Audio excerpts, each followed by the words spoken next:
I do want to make sure that Carrie is up and rolling here after my announcements and ready to go. So let's just make a double check here of Carrie. Hi, Carrie. Just want to make sure you're good to go after me. I'm assuming so. I should have taken care of that. She's logged off. Yeah, okay. I'm going to put, yeah, she's going to be. Okay, couple quick announcements before we get rolling. We've got 2 corners to start out with today. So I'm going to do announcements really quick. Hello, all you guys out at home. Thanks for joining us. We got a full house tonight. Here come the Connollys. Do we have a couple seats for them? Let's point them in the right direction. Yes, get them some seats. Thanks, guys. Okay, couple things. I want to remind all of you moms, all the ladies out there, join us tomorrow morning for the Moms of Battlefield. That is just a 1-hour coffee date every Wednesday. We all jump on Zoom. We spend 1 hour together. We talk about the topic from the night before. We get to know each other more. You all are invited. If you haven't joined us, please join us. You can reach out to me or Becky for the link on Zoom and join us tomorrow. We have a really good time. So you got to be there. We always do Moms Group on the weeks that we have solution groups. Solution groups is the first and the third week of the month. I'm sorry, the first and third Tuesday of the month. Yeah. But there's a lot of extra things going on this month. So let me tell you, next Tuesday, we have group coaching. Group coaching, it's back. It's one of the favorite things, old time favorite for many years. We haven't done them in a while since we moved to Vegas. It's tough to not do it in person. So it was something we really couldn't keep up with. And so we've had our first one, and I'm just telling you, it's a good time. So that's for parents, and you do need to register. There's no cost, but you do need to get registered because we limit the number of seats. So we usually have about 15 or so in the room. It's interaction. It's pretty cool. So just trust me, you'll want to come. So if you haven't signed up yet and you want to be there, be sure and get signed up on our website, battlefieldaddiction.com. You can click on our services, click on group coaching, and get signed up. I think there's only a couple seats left for next Tuesday, so be sure and do it right away if you'd like to do that. In the hot seats with Mark Mullins is right up on the screen. Thursday, July 11th. That is our next in the hot seat. We had a good time. How many of y'all were at the last one? Lots of you. We filled up this room. We had was it 86 people in this space for our first in the hot seat with Arts? And Why is it Mullins? Why is it Mull-Ed? Why is that? That's weird. That is actually really weird. Do you know how many times I tried to redo that? I don't know why. How come he doesn't have it? It is. Yeah, he doesn't have one. I met with him. I know. It is weird. I don't know why. I tried to redo that so many times on Canva, and it turned out like that every single time. That was When he shows up, we should all just be in Mullins. Just have all of us have them on. So, a series of conversation on fentanyl. He is the Washington State Senator running for governor, and this is just an important conversation to have, and so we hope you all will join us and invite all your friends. So be there on Thursday, July 11th. And then heads up, come August 6th, we will be kicking off the auction coming up in the fall. That's our biggest fundraiser of the year. This is our 10th anniversary with Battlefield, so we're going for big this year, really big. And so I want to put some feelers out for all of you parents out there. We're looking for an auction team. We need all the help we can get. All of our auction team from last year, I think everybody's back in their same positions, but we're actually going to need more even this year. So we're looking for volunteers. If you already know that you want to be part of the auction team, make sure you reach out to me. So I can put your name on the list, and then in August we're going to be having a kickoff for the volunteers and whatnot. We're going to have a fun event, maybe a luncheon or something like that to kind of get things started, and then break up some teams because we're going to need a lot of help this year. So, so heads up on that. We will be kicking it on August 6th, so that's to come. And we have 2 corners tonight. First, we're going to do our Carrie's Caring Corner. I'm pretty certain she's not on. I think she is. I'm here. Oh, yes, she's here. She's here. So we have Mama Bundle in the house, coming from us from Chelan. I believe she's there. Yeah. And she has we decided on the name Carrie's Caring Corner. Did I get that right, Carrie? All right. I might figure out how to get Mama Bundle incorporated into it. All right, I'm gonna remove us. Go ahead, Mama. Okay, so this is take 2. This is the second time I've done this, and just a reminder, I'm doing this because I truly feel that there are just some simple things that we can do that benefits us all for the long term. And like I said last time, and I'll remind you, I do a lot of research is because I personally really want to have a nice, long, healthy lifespan. So a lot of the stuff I'm telling you, I try to incorporate myself. And like everybody, sometimes I'm right on track and sometimes I am not. But, you know, my hope is that there's just always a little bit that maybe people take away. So we're going to talk about a daily 30-minute walk, and maybe it's not daily 30 minutes, but a good walk a few times a week does your body good from brain to toes, just like hydration from last time. And it's getting hot out, people. So remember, stay hydrated. So I'm going to be looking away from the screen because I have a bigger screen over here next to me. So let's talk about walking 30 minutes. Let the feet make the whole body happy. So many, many moons ago, Hippocrates, the Greek physician cited as the father of medicine, you know, I don't know if this was hundreds or probably thousands of years ago, he stated, walking is man's best medicine. One of the podcasts I was listening to recently, the doctor said, if walking was a prescription, it would be the best prescription that any doctor could recommend. So current research, we don't just have to refer to Hippocrates, but current research supports the benefits are not only for the body, but mental health benefits are powerful or more powerful.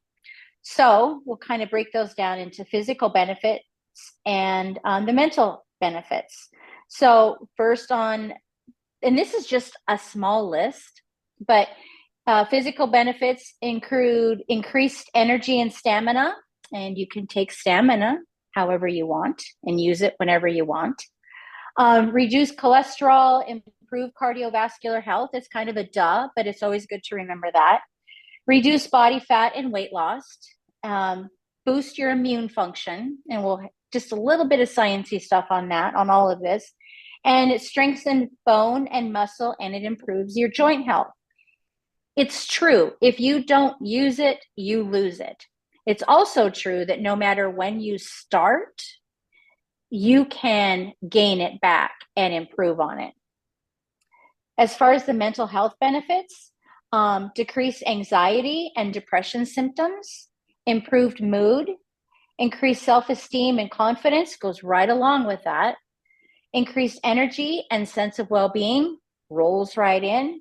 And then, of course, you get that. You have reduced stress. Now, one of the things that I can attest to is when we were in the throes of what we've been through with Bundle, I've actually worn out a treadmill, and I'm on my second treadmill. And I think that if it wasn't for that treadmill and all of this good stuff, I would be in a way different headspace than I am right now. And it would take Art a lot more work to get me back in the headspace where he wants us all to be. So one thing is for sure that unlike nutritional plans, and I do a lot of studying on different nutritional plans, and the experts are all over the place. It's like they love to disagree on what the right nutritional plans, but none of them disagree on the benefits of walking. There is 100% agreement on walking and movement. So a quick and dirty look at the sciencey stuff. And this is in my terms, probably a lot of one-syllable words that I can break down a little bit. Oh, I do see a couple bigger words in there. So a look at the sciencey stuff. So as far as the mental, walking helps with improving the mental clarity by releasing, and I'm sure we've all heard of the endorphins, which I didn't believe in. I thought it was really stupid, but it's not. You get your neurotransmitters or the feel-good hormones, endorphins, and they get released into your system, and it so helps with helping you feel more ease, more connected to yourself, to your community, and you calm down, and you're able to focus with more positivity. And again, I can definitely personally attest to that, because when we were really going through this, we were fully employed and needed to stay fully employed. And I would treadmill every morning, and I could clear everything out and go to work fully focused. And I know that that treadmill and the movement was probably 100% responsible for that. So the physical benefits of movement on a consistent basis ensures the blood flow in your body is more efficient. It's moving through at a continuous level, and it's delivering the nutrients and oxygen to your cells, which your cells are the little powerhouses. Think of them as the little motors that deliver information and the nutrients and what you need to the right parts of your body, be it your brain or your liver or your kidneys or your heart or your lungs, your veins. Walking gets those, and any sort of exercise movement ensures that all of this stuff keeps moving in a positive way through your body. And it will help you improve your metabolic function, and which results in a lot of good stuff, which there's a bunch of sciencey stuff behind that. And you have more energy. Energy creates energy, not just in science and electricity, but also within your body. And your body is a very electrical system also. So you get more energy, and you're less likely to do the doom scroll. And I'm sure many, many people know what I'm talking about when I say the doom scroll. You would alleviate that by getting movement. Okay, last but not least, page down. Okay, so how do you get started? 1, get a partner, get a group.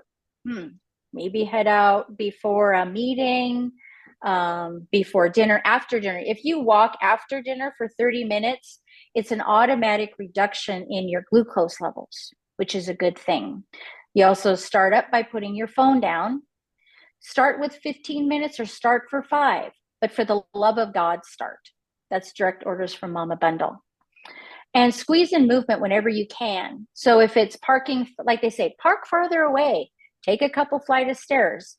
It doesn't have to be the 15 minutes or the 30 minutes is perfect. But if you can find other ways through the day to keep moving that pull blood and oxygen, delivering information through your cells, you keep that going through the day. That's it. Any questions? Anybody signed up? Who's going to walk tomorrow? Thank you. Studies have shown also, though, if you don't listen to Munker's jokes, the same benefits happen. I don't know. I mean, it's increased, lower glucose levels, everything, mental clarity. Once you listen to his jokes, all gone. All right, well, let's see. Here to bring us Kyle's corny comedy corner is Mr. Kyle since I stopped Munker. listening to his jokes, my stress levels go down. I'll tell you what, a few weeks ago I had a bunch of endorphins going through my brain. No, you didn't. Not the good kind, yeah. Oh no, but speaking of exercise, the past, thank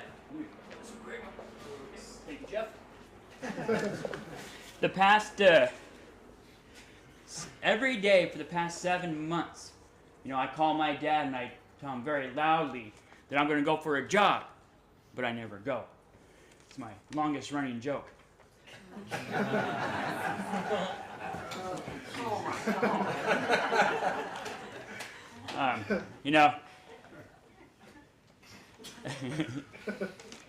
I throw up the most when the dartboard's on the ceiling.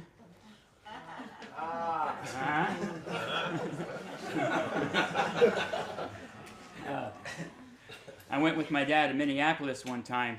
We're at McDonald's and I tried to order a large Pepsi.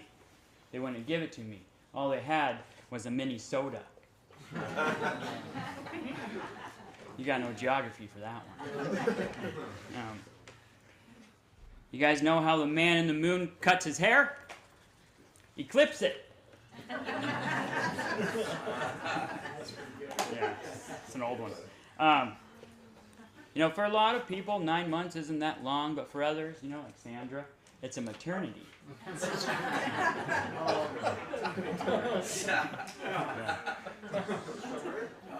Yeah. I have an uncle who's he's a pretty accomplished pediatrician, but he has a really bad temper. Yeah, has little patience.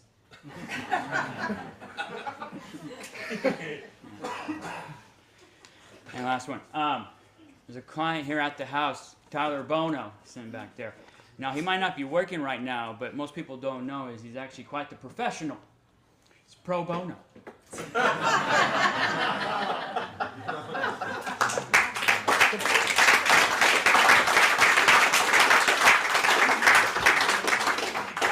Oh, man. So now I'm all stressed. Go for a walk. Yeah, I gotta go for a walk. Jesus. Every time you hear Kyle's jokes, you gotta go for a walk. Look at baby, you're not doing your job. They're in the waiting room. Look at that person's waiting there. They are? Okay, I'm putting this on camera. No, Oh. there's not. Your eyes are bad. Up on top of the TV screen, doesn't that say someone's waiting to come out? No. Oh, Yes. I can't read that.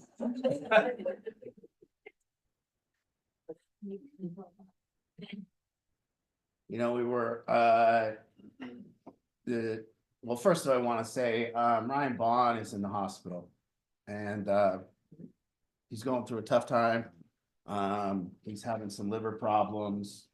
We went and seen him. We don't really know what it is yet. He had a biopsy, yesterday, I believe. And so we're waiting on the results and they've run tons of tests. It might be an autoimmune, but, it got pretty serious and so we're all rooting and praying for Ryan and he's at Auburn Hospital room 433. 433. If you want to go see him, you could use all the support.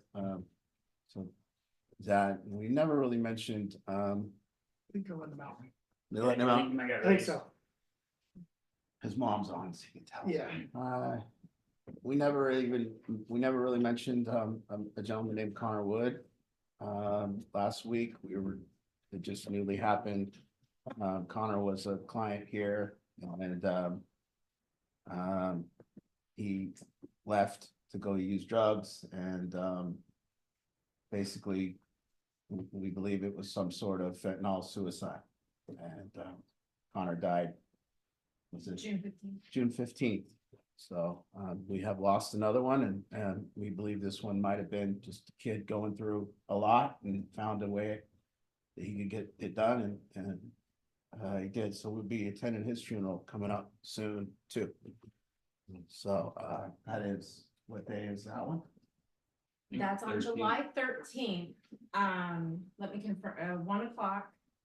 You know what? I'll put it out there. It's July 13th. I believe it's 1 o'clock in Kirkland's. We would really appreciate everybody. Certainly if you knew Connor, please come, and anybody else is welcome as well. Come support the family. Darlene, all the moms know Darlene. She's on mom's group every week. Darlene has been attending solution groups ever since they got to know us back. Connor's been with us since last November. He was in Vegas with us for 4 months, and then he graduated here to Kent, and then he graduated to Military House, and we brought him back to be close in Kent because he was struggling. And his parents aren't keeping it a secret. It was a suicide. So they're okay with us announcing that. He struggled with his mental health. He was an alcoholic. He didn't even do fentanyl.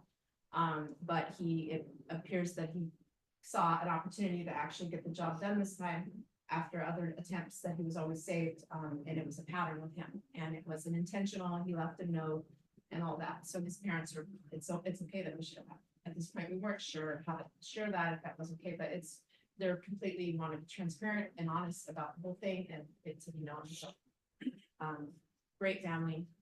And, Okay. So yeah, we'll be attending that funeral and we hope we can go down and get as many people supporting the Wood family as possible. And Connor was a really good kid, but really stuck inside of himself and we still really don't know the depths of what was going on with him mentally, but we do know that he had a really hard time sharing. He had a really hard time opening up. And there was something really, you know, making him feel bad about himself for whatever reason.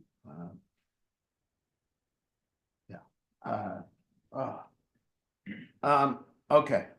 We started with we had the presidential debate this year. The only reason I'm even referencing the debate is because I think that what is going on for the first time since I've been doing this recovery stuff, society has spilled into recovery and recovery has spilled into society. And I never really, when I first started this stuff, I didn't see a direct correlation between, well, maybe I didn't, maybe I was just not open, or not, maybe my eyes weren't open, but maybe I didn't understand how what's going on with these kids in this room directly correlate to what's going on in our society. And I never remember, for myself, I never really saw the correlation of how my addiction was a symptom of what was going on in society, and how I didn't really ever correlate all those things. And as I'm doing this and kind of get to sit in the position that I get to sit in and watch people coming in from into recovery and leaving and going back to addiction and dying and everything that's going on, what I'm noticing is that it is also a direct reflection of where our society is at and where the pain levels of people are at, and everything going on. And if you watch the presidential debate, I hope that you're objective enough to see one thing. And the thing that I'd like you to see is that we were lied to by two men. The two men that are running for the United States of America president are now okay. And it is openly okay to lie to the American people.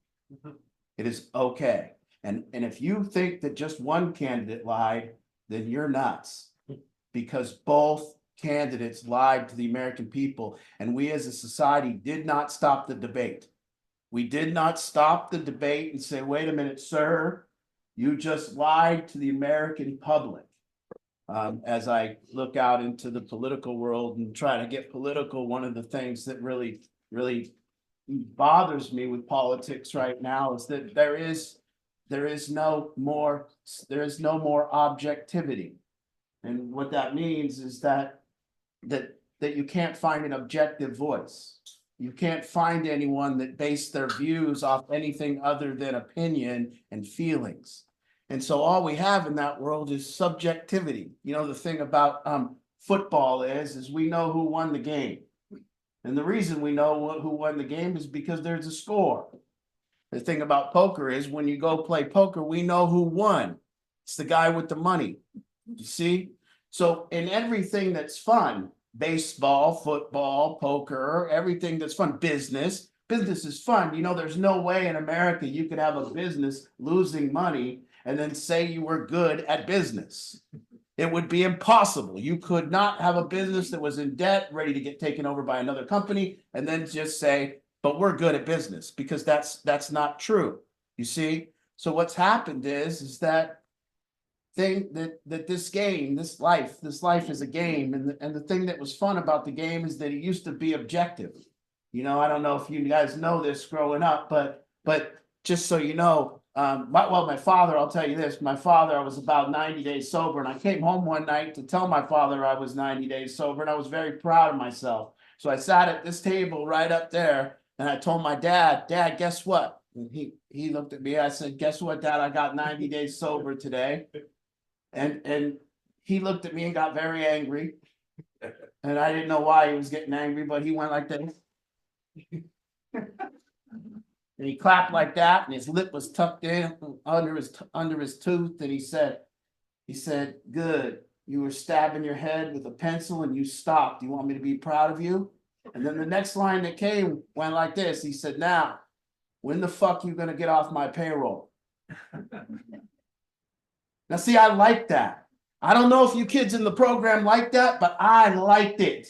I liked it because a man was giving me something. He was giving me an objective metrics. So the reason why politics sucks, it absolutely sucks. The reason why we are where we're at in this country is there is no metrics. There is no agreed upon metrics. What does it mean to do a good job? as a politician? We don't know. What does it mean to do a good job? So how can we say the guy did a good job or a bad job when we haven't agreed upon the metrics? We don't even know. So we won't agree upon the metrics and it's over. The game's done. Not fun, no more. See, if you started playing Monopoly and somebody goes, you know what? I want money not to count. We would no longer ever play Monopoly again. If we started playing T-ball and you said, you know what? If he gets out, let him stay on base. We wouldn't play T-ball anymore. There would be, if you were playing football, one team lost 40-0. You said, I think the other team, they had 0-1. We would stop watching football. Everything that's fun has a metrics. Everything that's fun has a challenge. You know, we have something in America that still stands true. It's called a credit score. It's true. It absolutely has stood the test of time, and it's true. If you go to somebody and you tell them, I'm not a liar and I keep my word, my credit is 400, nobody will believe you. No one. You can't say you tell the truth if you have a 400 credit score. It's impossible. You don't. You looked at somebody and you told them you'd pay them, and then you didn't. That's a metric. You see? The thing about what makes recovery fun. See, let me see. Stamp, if I said somebody was in recovery and they are less responsible than they were when they were getting high, would you believe they were in recovery? Absolutely not. Would anyone? You see? So now we can agree upon a metrics. To be in recovery, you must get more responsible. You must handle your responsibilities.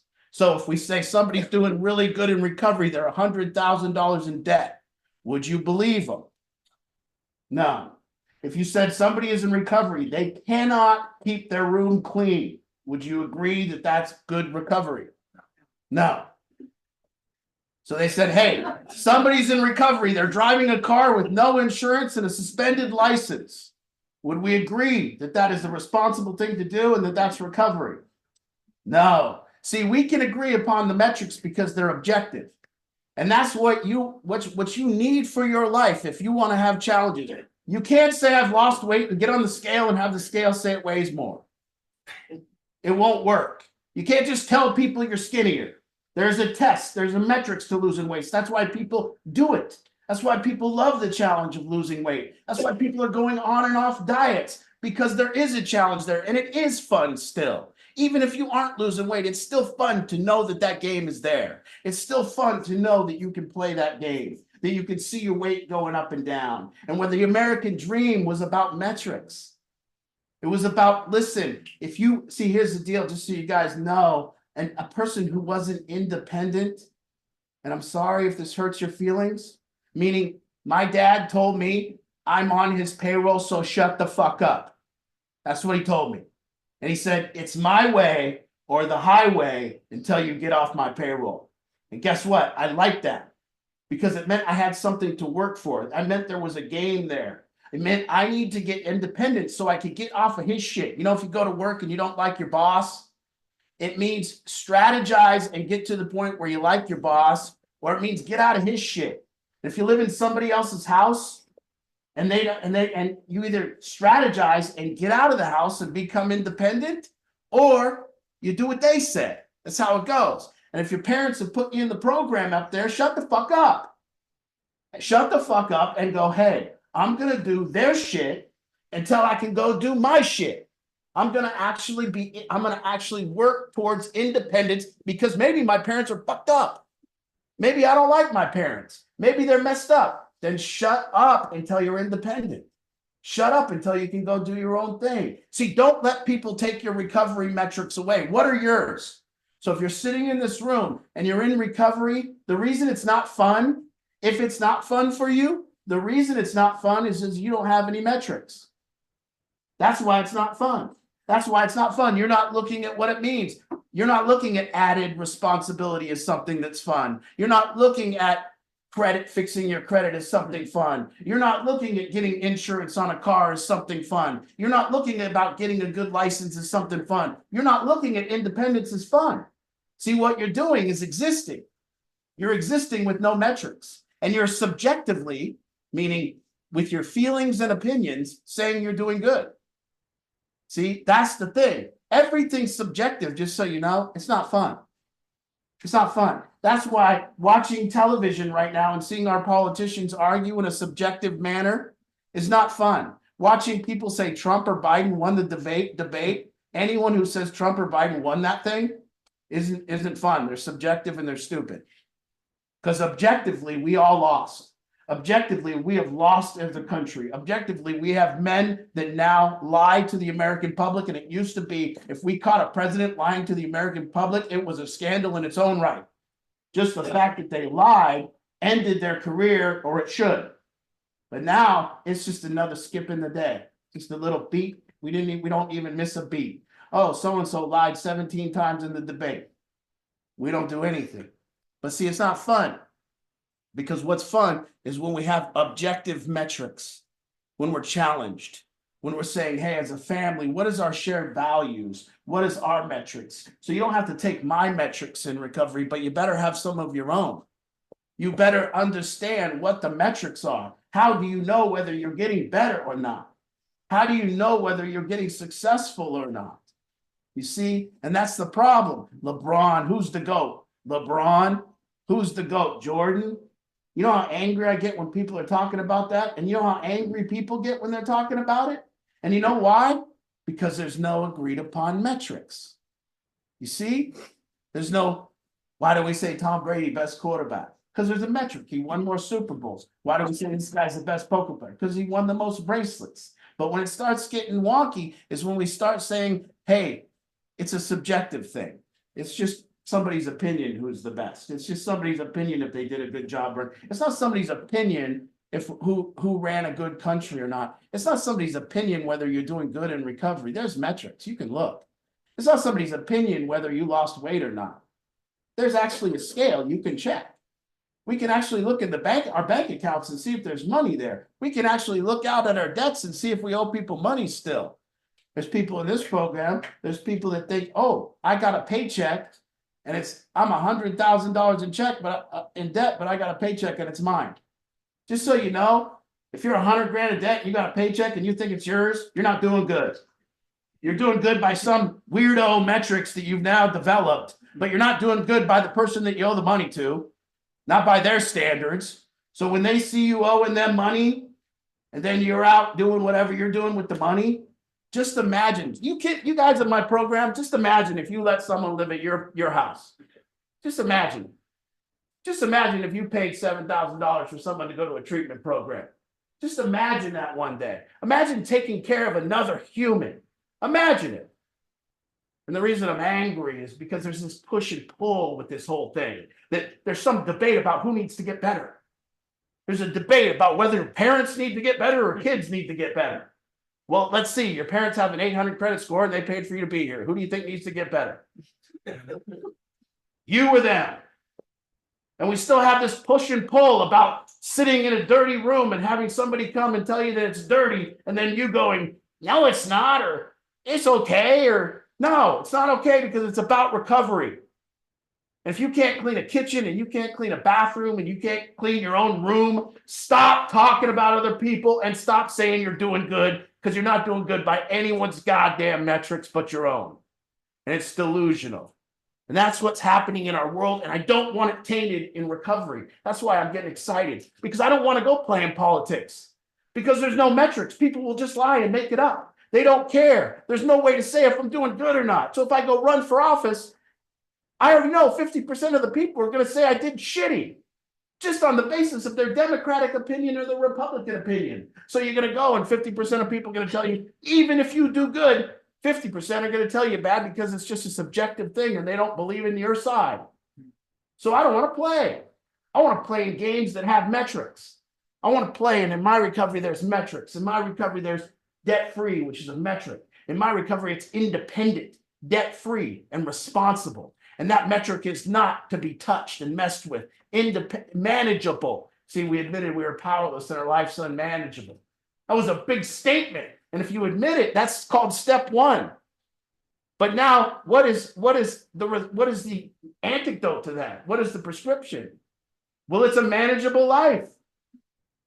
So if you have other people making phone calls for you, if you're buying shit when you have debt, your car's broke down, but you're out at the mall, if you're at the casino, but you're not paying your bills, if your room's a mess and your kitchen's a mess and your bathroom's a mess and your clothes are a mess and you haven't been to the dentist, but you're out on vacation, stop. That's not the metric you want to go by, and don't let anyone else take your metrics away. Don't just have a subjective opinion about what's going on. See, just so you know, if in your life right now there's somebody requesting that you do better, what is wrong with that? You know, I don't know, this older generation sitting in this room, we had older people than us, and they told us to do better. And you know what we never did? Say what's wrong with them. And you know what the new tactic is by this younger generation if somebody tells you to do better? Say what's wrong with the person above you so you don't have to do better. That is a tactic that is actually going on. I don't want to be told to do better. And if you tell me to do better, I'm going to say, you did that 19 years ago. Call my nephew. My nephew's a sports bettor. So me and him started doing sports betting together. My nephew's like 28 years old. He smokes a lot of pot and he works down at the, I can't remember what your uncle worked there. My nephew worked at the place. Yeah, he worked down at the Beauty Sound Pipe. You know, he lives in his parents' house, rents his parents' house, and lives with his buddies, and they smoke weed all night and everything. And he goes down, he does a sports bet, and then he puts in the wrong bet.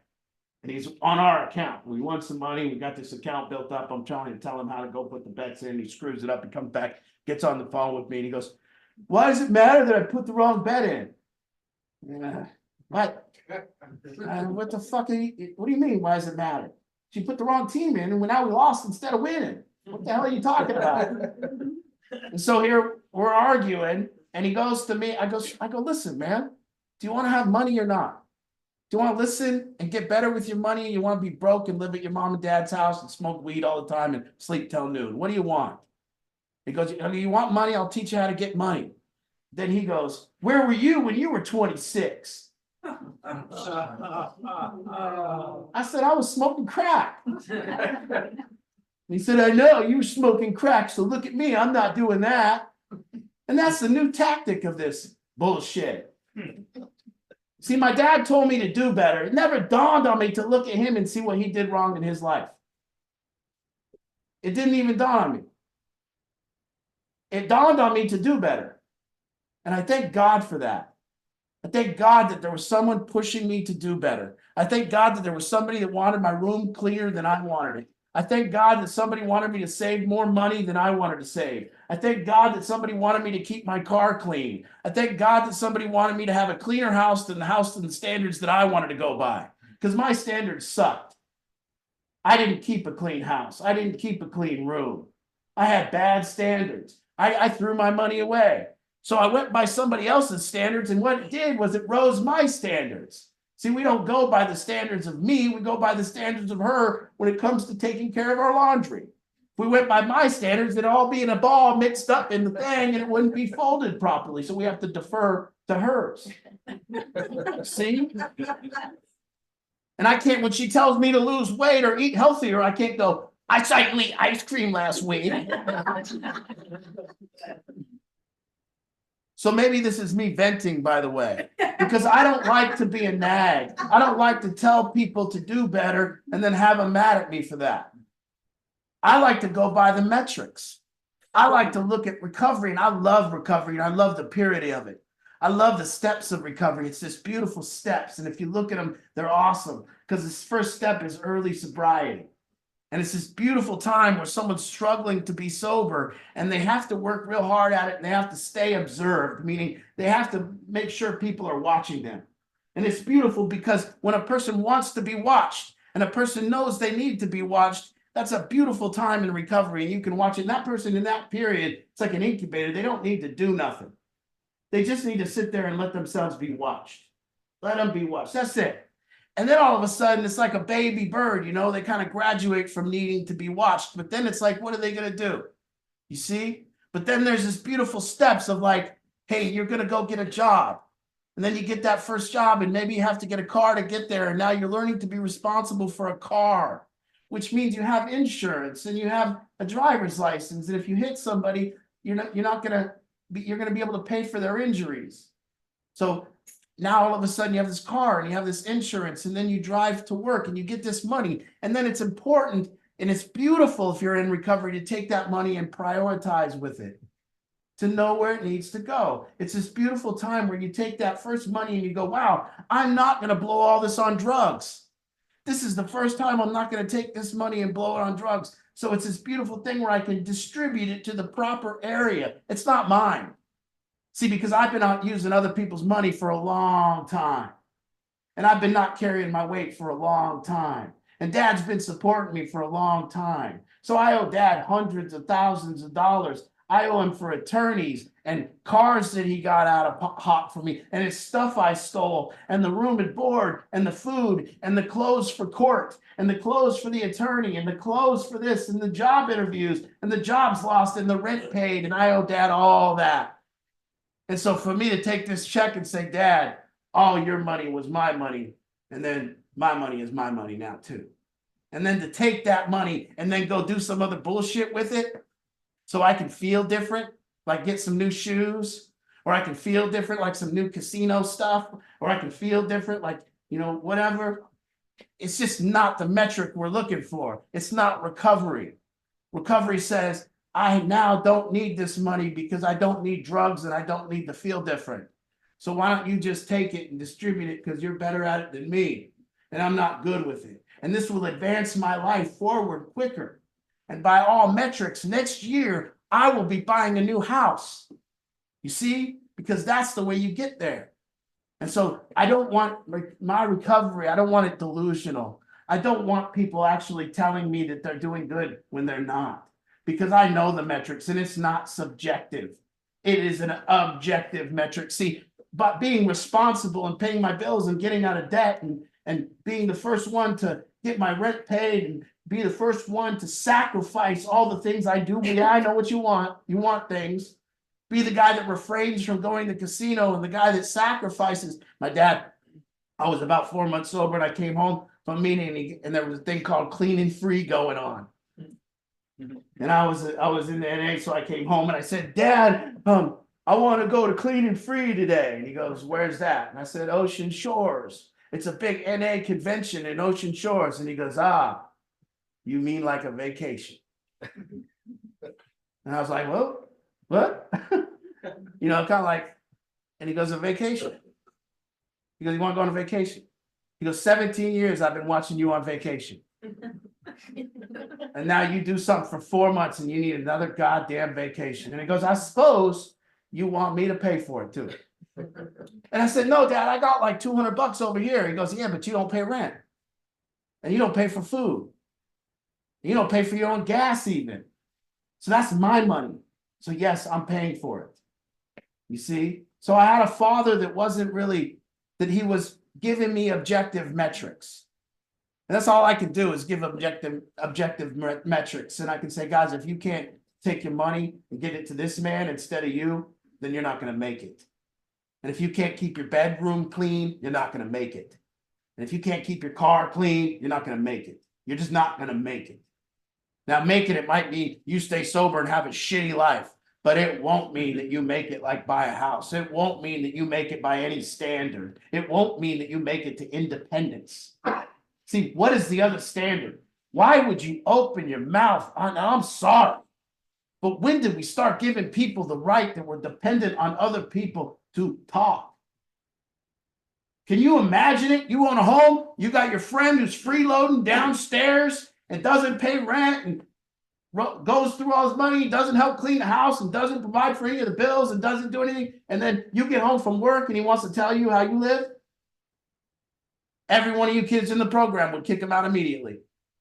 First day, you came home from work, he's laying downstairs watching TV, looking at his phone, you would kick him out. You would put a standard on your friend and a metric on your friend so your friend would get out of your house so he could be independent. And if he started telling you how to live, you'd tell him to shut up. You say, you live under my rules, man. This is my house. You did it in the trap house, I bet. If it was your trap house, you told everyone how to live, right? People weren't telling you how to live in your trap house. You ran the show. But that's what's wrong. Look, this is what's happening. Just hear me out here with our government and with our leaders. They have subjective metrics. The metrics is not whether we're trillions in debt. It's not whether there's jobs or they can't even agree whether unemployment went up or down. They can't agree whether the deficit went up or down. They can't agree whether inflation went up or down. They can't agree on one metric. So we have these two sides subjectively just going based upon their opinions and feelings. And it's not fun. It's like a game of football that the score doesn't matter. It's like a game of Monopoly where we just go, get rid of the hotels and the money and the dice and let's just move around the board. You would throw the game away. It doesn't make any sense. And don't let anyone take your recovery. Look at it objectively. And look at in your life, guys. There's people in this room that are the pushers, and there's people in the room receiving the pushing. If you're a person in this room and you're receiving pushing from other people, if somebody's asking you to do better, why not? Why not? Why not agree with them? Why not take their standards? If I look at Kyle and I say, I'm going to work, I want you to work hard. I want you to do better because I want you to buy a house. Well, he's got two options. He can go, all right, you're full of shit. Or he could agree with me and he can listen and he can see the way and he can improve and he can get better. But we got this new form of gaslighting where somebody tells someone to get better and then the people go inside and say, the people go over here and say, my boss, 5 people at work, and the boss says, you all need to get better. And then the 5 people go outside and smoke and talk about what a piece of shit the boss is. It's a new form of gaslighting we've developed. Parents tell a kid they need to do better, and then the kids get together and say, mom and dad are all screwed up. They want us to do better. They try to point out what's wrong with mom and dad. I don't know if it's a new thing or what, but it didn't never happen for me and my friends. I never had one conversation with any of my friends about how their parents sucked or my parents sucked. We didn't feel we had the right to critique it. We just did what they said. We were stupid. They were paying for the shoes and shit. We wanted shoes. We were hungry and there was the food and they put it on the table and there wasn't a debate. True. But see, in this room, we got the pushers and we got the pullers, and the people being pushed want to stay on their phone and want to look at and want to lay in bed and want to argue and want to be more combative and want to, and that's what's going on. And then they're mad at the people who push them. But we don't know how to push you to independence without you getting mad at us. I don't know how to do it. Because if I tell you at the slightest thing that you might be doing something wrong, you argue with me. And for me, I looked at people, right now, however you're doing in life, if you're in the program and however you feel you're doing in life, I just want you to ask yourself how much advice you take from people you don't think are doing as well as you. Just ask yourself, how much do you listen to people you don't think are doing as well? So when somebody comes to you and you look in their room and it's a shit show and there's dishes and it's all dirty, what do you take from them as advice? What do you listen to that they say as they walk out of that dirty room? Or you get in someone's car and it's filled with the fast food bags and the garbage, and you jump in their car and then they want to tell you how to live and how to do life. How much do you listen to? You want to be listened to? That's the other thing that I'm seeing going on. All these younger kids want to be heard all the time. I never wanted to be heard. You didn't want to be heard in my family.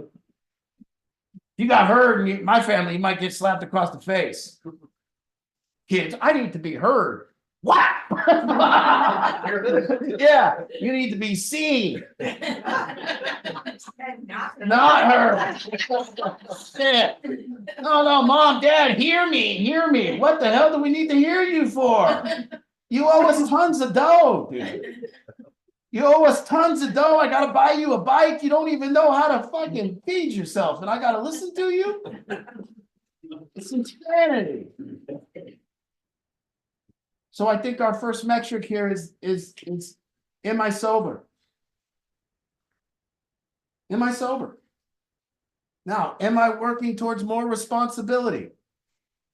Am I being more responsible? Am I handling my responsibilities first?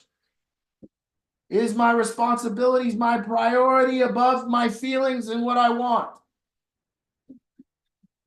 Am I sacrificing for my recovery?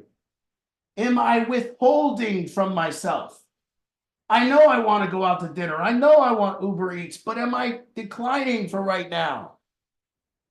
I remember being in early recovery and being in a meeting and everyone telling me they were going to Red Robin after the meeting. And I remember having about $40 in my pocket. They were going to Red Robin, and I remember I could have went. And I remember saying no. I don't know, because Red Robin will be over at 10 o'clock and then I won't have $40. And that'll make me feel good from 8 to 10, but then I won't have that $40. And tomorrow, if I wake up and I have that $40, I'm gonna feel good. And so I chose that over that. And then if people were wondering why in 9 months or 12 months or 13 months, I had 7 sober houses and I was running a business. Because I sacrificed, because all I cared about was I wasn't getting high anymore. And if I'm not getting high anymore, then what do I need money for? It just piled up. That's how it was. I was like, nah, if it ain't crack, I don't need it. I ain't had a new pair of Nikes since I was fucking 14. I'm 37. I don't need a new pair now. I drove a 1991 Toyota Camry until it got too embarrassing. That thing looked like I drove it out of the sound. And I had about 10 sober houses at the time, and I was meeting parents at the sober house, and I would come cranking up in that 91 Toyota Camry, the one I smoked crack in. And one time I had lost my crack in the Camry, and so because I couldn't find my big piece of crack that I was looking for, I took a hammer and I pounded out the console because it fell under there, and there was no console left.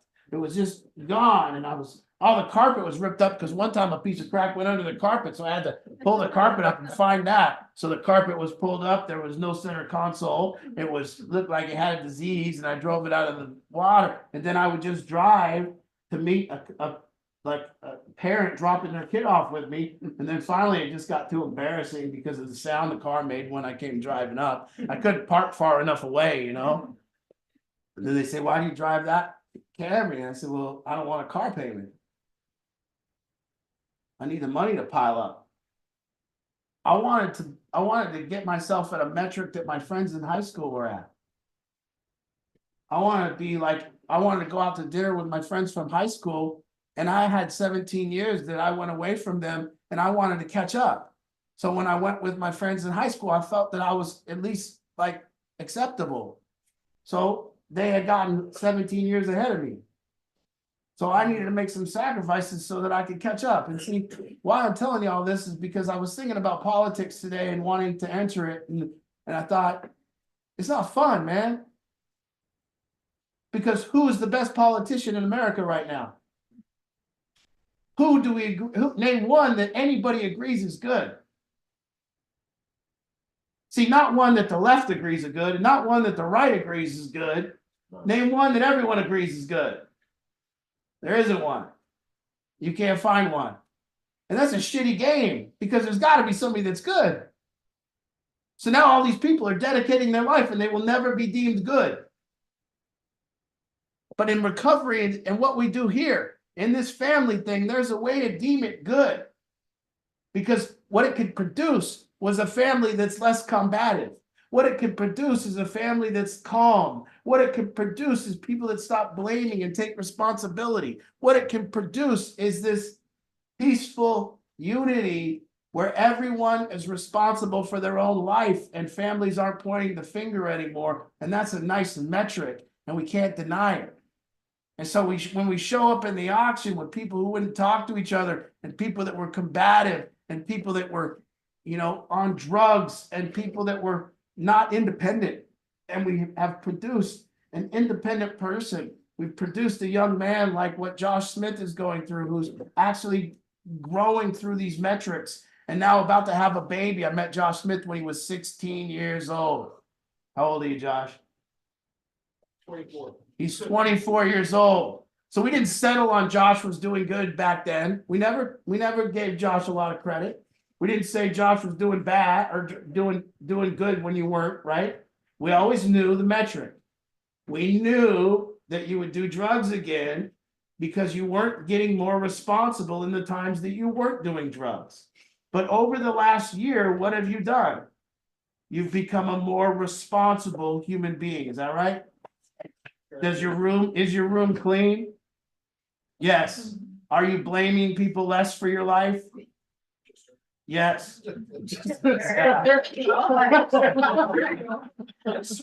But the metrics were there and the improvement was measured. And because of that, we knew when he stepped on the scale, he was going to have lost weight. You see, that's how it works. Not literally. Lately, well, that's another metric to recovery. In recovery, if your recovery is going good, we all know we're gaining weight. So again, there's a metric. Josh Smith is flattening scales at this point. It's all about balance. Yeah, there it is. It's all about balance. But the metrics were there, and because the metrics are there, because we can quantify it, because we can look at it, because we can say it, it don't matter, it's beautiful. So there is a metric, and that makes it fun, and that makes it challenging. And I just went and played in the World Series of Poker, and guess what? I didn't come home and I didn't go down there and have a bad time because I got unlucky. I went down there and had a horrible time playing this year because I was playing against geniuses. Guys that put in the work all year, guys that study, guys that are eating right, guys that are working their ass off at poker, and you go down there and try to play against them as a half pro, you got no shot. It's like playing on the PGA Tour and you only go golfing on a Saturday. You ain't gonna make it. These guys are skilled, they're awesome, and they ain't lucky. And I didn't come back saying, but guess what? It's still fun as hell. And it's still challenging because there's a metric. It's not I don't get to come back and go, no, I did great. There was 8,000 people in the tournament and I got down to like 1,500. Well, did that pay any money? No. So you lost money? Yes. So you didn't do good?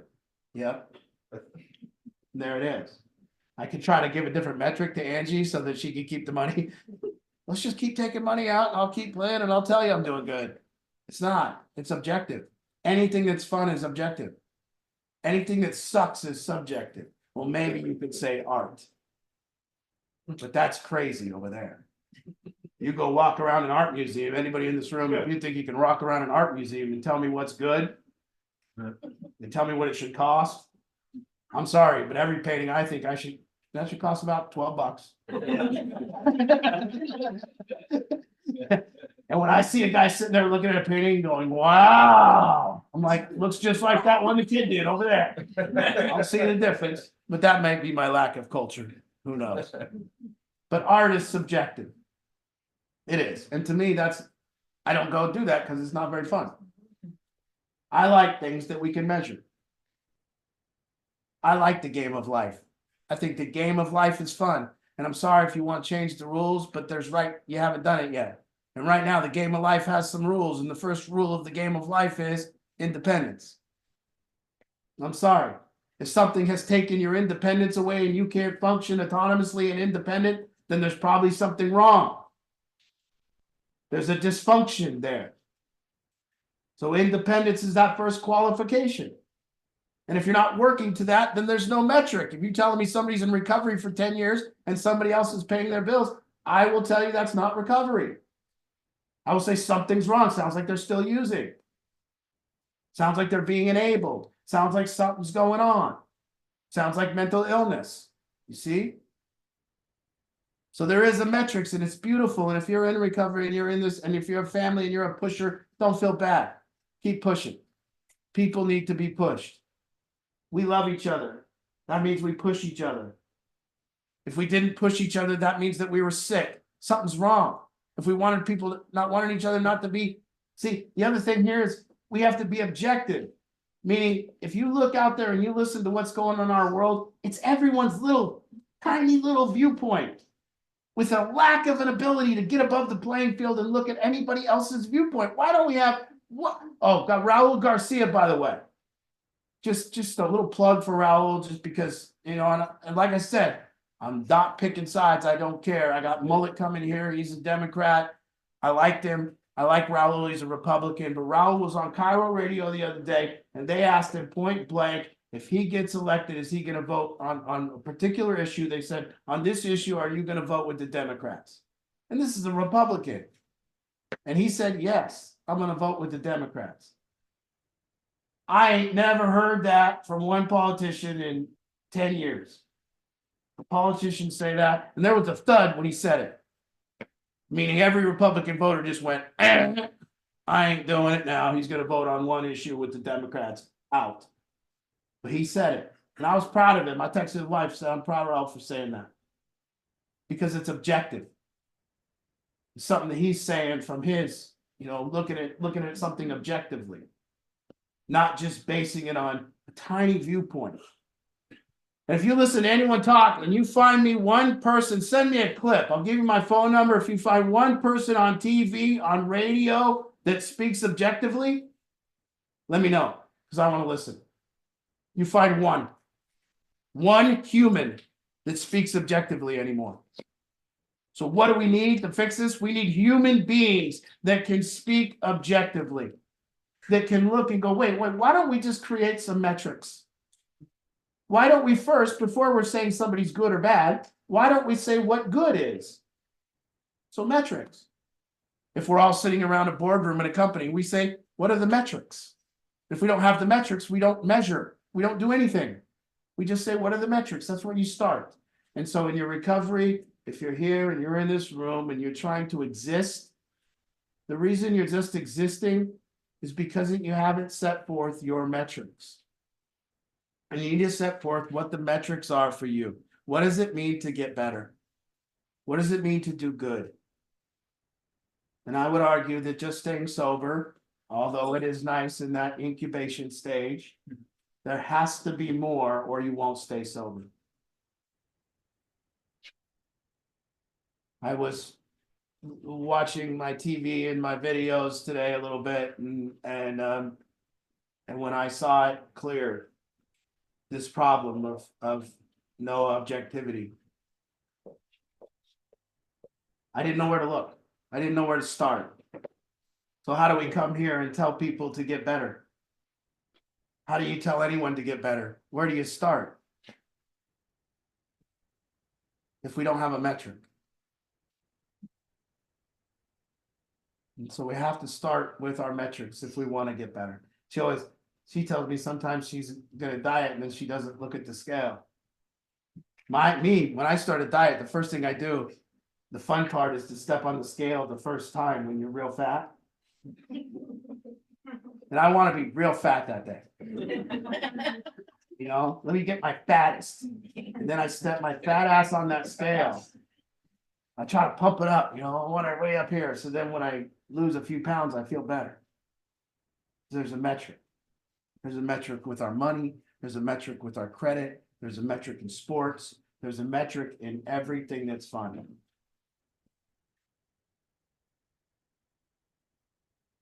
I'm trying to get you guys to get your recovery fun. Mine was fun. My father was a good man for what he did. He said, we'll look eye to eye. Don't try to look eye to eye with me until you're independent of me.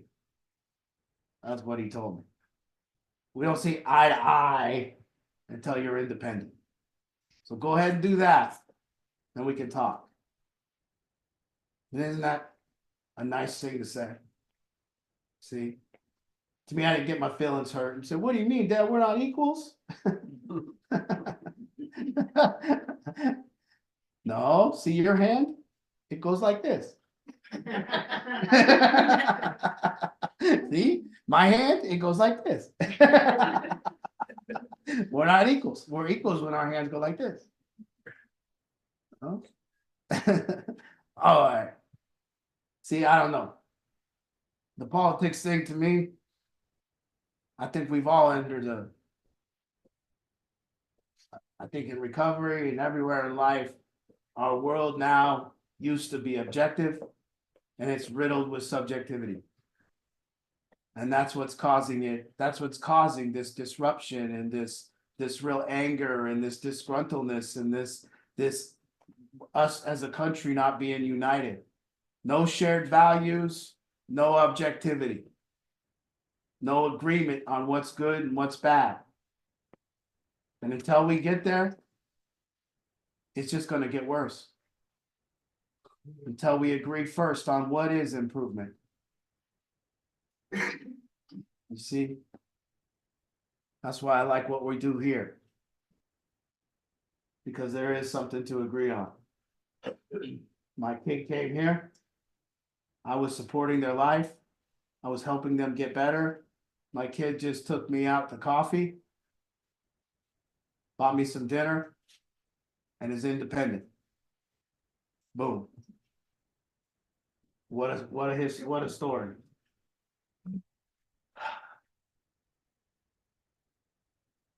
Okay. Eric. Joshua. Just so you know, Kate, just so you know, Kate, you're my 18-year-old example of Miss Kaiser. You know, just the prime example of this radical youth. You know, this radical youth that simultaneously gets to live in their parents' house and tell their parents how to live. It is it's the epitome of the new world. You know, I think it's a symptom of yes. I think it's a symptom of being told yes from the time you're young until your time you get your smart mouth on you. You've been told yes too much, and then that smart mouth develops about 14. You use it like a knife. You see?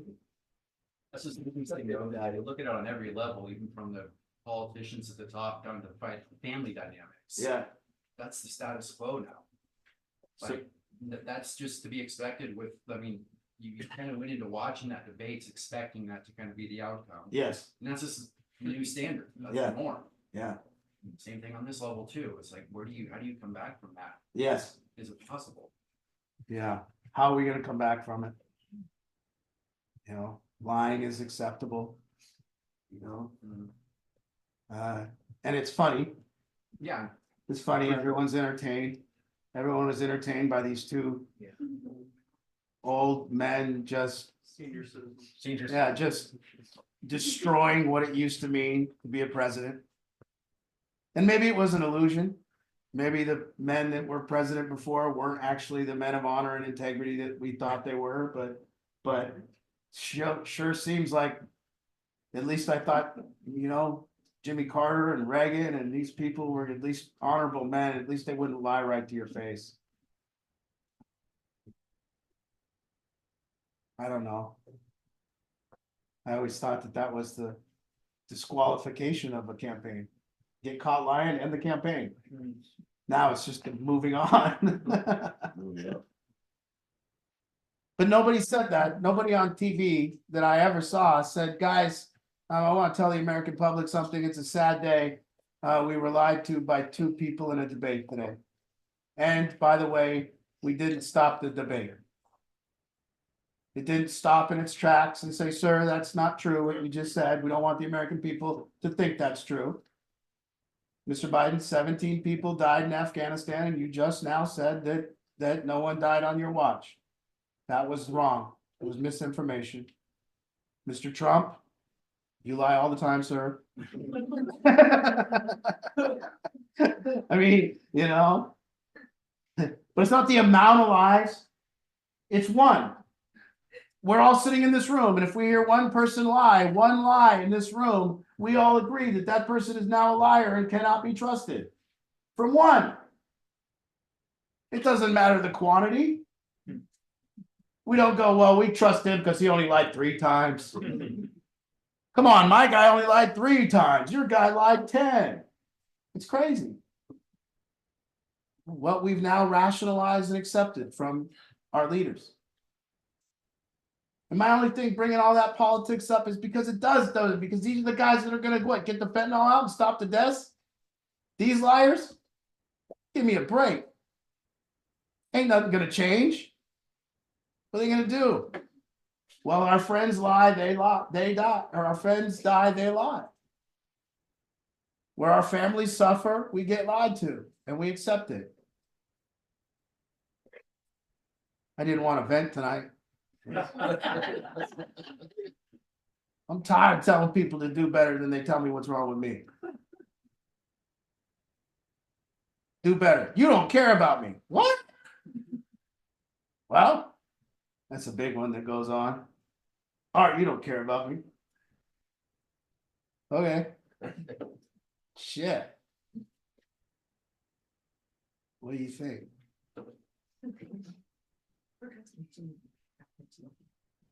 The what? Oh yeah, we need a van. We'll buy it. Yeah, put the word out. Well, Kyle Munkers wrecked my car. See, truth.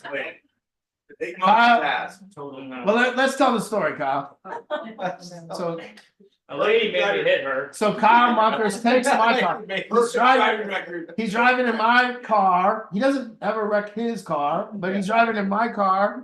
And then he goes through a light and he says the sun is shining in his eyes. So then he can't tell if the light was green or red. So just go faster. So he just went. Yeah. That's great. Not the BMW they're asking, no, the Infinity. The Infinity, well, he plowed into a lady, then he goes like this, and now the state of America, just so you guys know, here's the other state of America, just so you guys know. He hit a woman and a kid. Then he said to me, they said they weren't hurt and they're fine. And I said, they are injured. Every time. And then he goes, no, she said, we're good. There's no injuries. We're fine. I said, no, they're going to sue me. I said, hopefully that doesn't change. Yes. And I said, well, that will change. Yeah. And then we get to Allstate. They text me and they go, well, other party is claiming injury. So this is going to take a while. And I said, see, there you go. That's the other state of America. We don't want, if there's a chance to get some free money in America, everyone is going to take it. So you got to watch your ass now. No one has honor and goes, I'm not really hurt, so I'm not going to sue the person. That's never happened. See, I'm not hurt. I won't sue. Nobody's also gonna say they're on their stomach.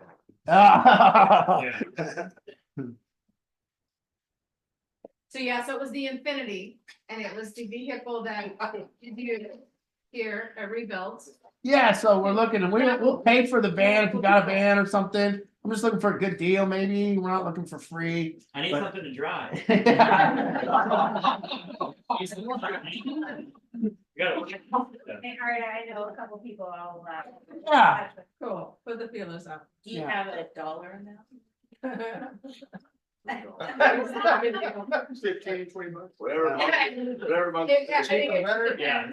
I was out at, Mom stuff. I went to Fugate Ford today, so here's how, in Enumclaw, there's Fugate Ford, so I went and washed my car, but I'm old.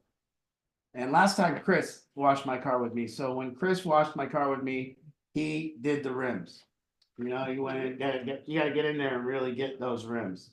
But my back was hurting, you know, so I couldn't get down there and I'm overweight, so I couldn't get down there and get the rims very good, so then my car was clean, but my rims were real dirty. And I was driving through Enumclaw, and then I pulled into Fugate Ford. Okay, I did have to make a little payment to them, but I wasn't really planning on doing that day, but my rims were really bothering me.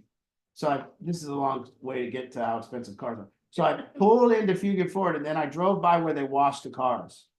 And then I seen a young kid that was washing cars, and he's seen my car at that place a couple times. So I go, what do you guys use? This was the question, you know. I learned in leadership, always ask a question. Never ask and give a demand. So, you know, like when we're upstairs and I'm having dinner, if Bailey's around or something, I'll be sitting at the table and I'll go, you guys know where their salt and pepper shakers are? And then some dipshit always goes, I know where they're all, I'll grab them all. And then, you know, so you just ask questions, right? You know? Or like you're sitting in the living room and it's dirty and you go, guys, where do you guys keep the mop? I'll get it. Do you want me to mop? Oh, yeah. So then they start mopping. So then I had this plan. I was going to pull in and I was going to ask these kids, how do they do it? And I said, I opened my window. I said, how do you guys get these rims so clean? Look at mine.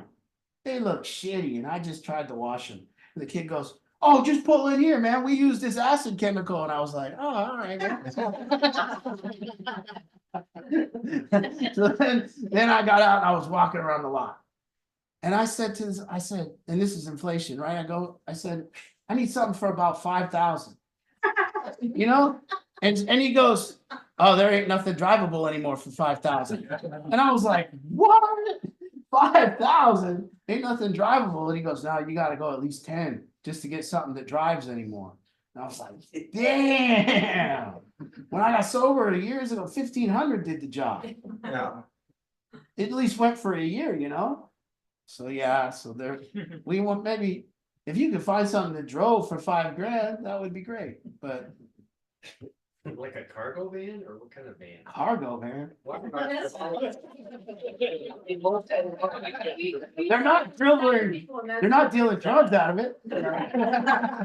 Like a third round. We had seven people on that. It was. Yes, 3 rows. All these guys need to do is get to the damn smoke shop. I mean, really. Subs. Yeah, they go to the sub appointment, they go to the smoke shop like 14 times a day. That's about it. Mom and fun doesn't say walk. Also, Mocha. Also, we have a dog, Mocha. Jeff's taking care of the dog, Mocha. She's doing really a lot better than she's ever done. But she's this beautiful, loving dog. And she needs a home, a real home, you know? And so, We need a forever home. If Yeah. you know anybody that might consider, Courtney was checking somebody out. she's you know. Jack's mother and baby's mother and all our puppies' mother and Mom. Barkley. She's a great dog. She's Barkley's baby's She mom. just needs love. Baby mama. Yeah. She needs love. She needs leadership. Yeah. We need help. We're out of control with all these dogs. So, you know anybody, please get in touch with me and give you all the details on Mocha. She's 2.5 years old. neighbor where she came from. Yeah.